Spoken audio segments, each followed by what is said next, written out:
Hi everyone, in this video I'll teach you how to clean your pedal. So what you need is your pedal, of course, and you also need a sponge.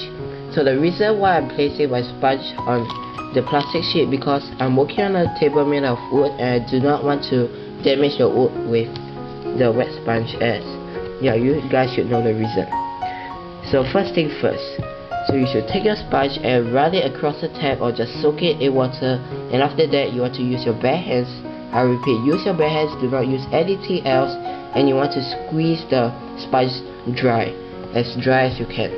So after that you want to take your sponge and your pedal, and after that you want to use the corners here somewhere at the end, and you want to put it at the bottom of the rubber and go upwards like so. You want to clean every single corner. You can skip this part of me wiping my pedal, but if you want to know how to wipe it, then look. So sorry I've shaken the camera, so some water have evaporated, so I'm using the other side.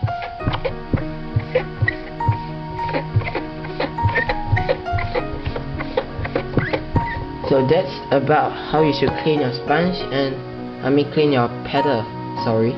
And if you want to work on the next side, take another plastic sheet and place the clean side on it and work on the unclean side, because you do not want to hold your pedal like so and clean it like that, because it will not be as efficient. And you also do not want to place the clean side on your table, as it may contain some dust. And I will now tell you how you should let it dry. You do not want to use a hair dryer or anything. Just let it dry naturally. You can just place it on your table, just place it like so and let it dry. Okay, just hold it. I normally hold it until it dry and continue with the next side. So now I'm going to show you how you should clean your sponge. So what you want to do is to run your sponge under the tap.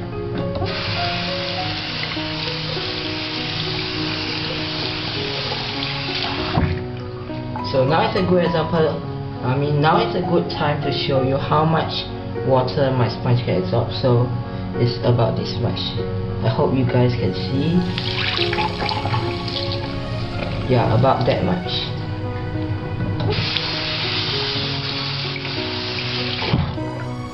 So after wetting your sponge under the tap, you do not want to squeeze out the water. Just the next step you want to do is to take some soap and rub it all around the sponge. So just like so.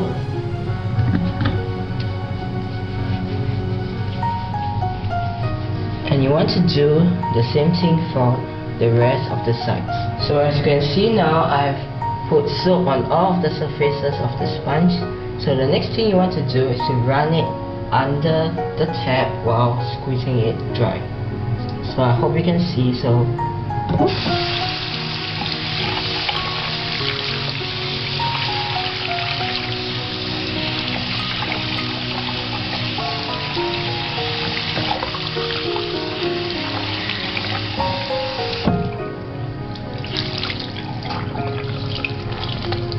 you want to squeeze your sponge like so, in this twisting motion, and not just press it like that.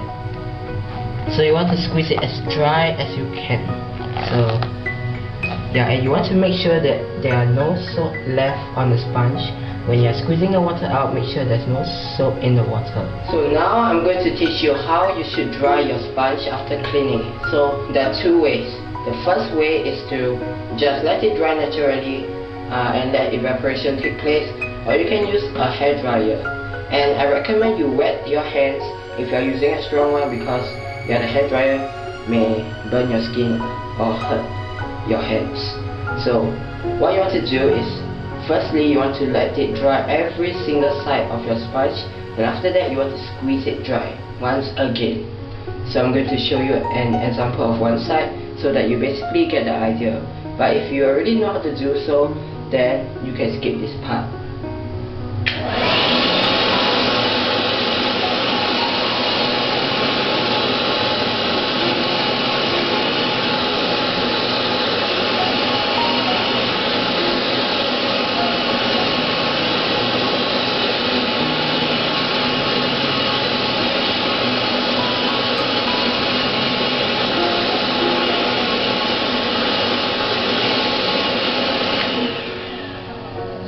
pretend that I finished all of the sides. So if you have finished all of the sides, you want to twist it like so and squeeze out the remaining water.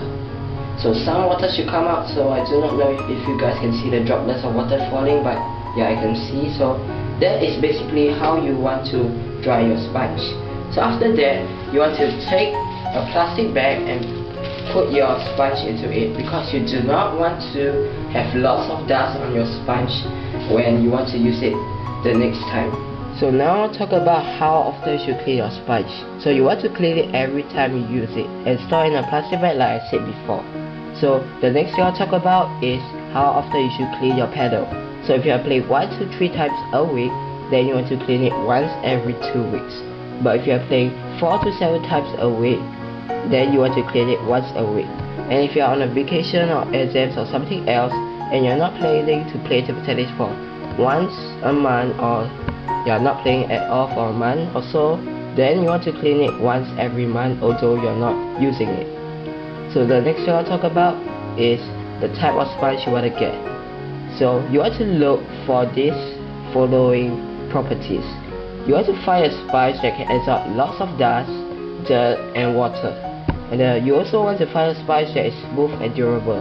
To test whether it's smooth, you want to firstly use your hands to touch it, and if you do not know whether it's smooth enough, you want to test it on your face, and if it's smooth on your face, then it will definitely be suitable for cleaning your pedal. There are many ways to clean your pedal, and this method is one of the most famous ones.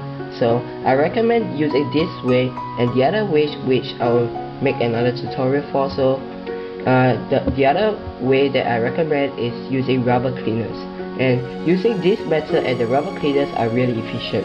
The next method that I know of is using your blowing your breath onto the surface of the rubber and then using your hands to wipe it. Some players do that, and I do not recommend it, especially using your hands to wipe the surface of the rubber. As your hands contain sweat and some oils, I do not recommend you use it, as it may damage the rubber. And if you still insist of using your breath to clean it and not water, as you think that it may damage the rubber, then I recommend you take a smooth cloth and wipe it. And in this method, if you do not have a sponge, you also can use a cloth that is really smooth and yeah, does not affect the rubber. Before I conclude this tutorial, I want to teach you guys one important thing, and that is to disinfect your sponge. So what you want to do is to fill a pail or a basin with nice warm water like so, and I lost my cloth, so I'm using this for a substitute. So the water is draining out slowly, so yeah. So what you want to do is to fill the tub of water with some soap. So after that, you want to stir the water with the soap like so.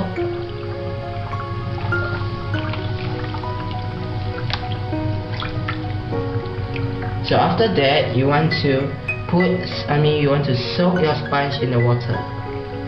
So just let it soak and turn it around and around for a while, and just leave it there for a moment. So after soaking it for a moment, you want to take the sponge out, and do not squeeze the water out yet, and just remove the cloth. So after that, after removing the cloth, you want to run the sponge under water.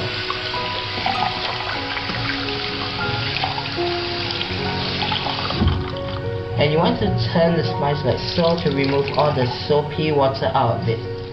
And you do not need to use warm water, just use nice and cold water.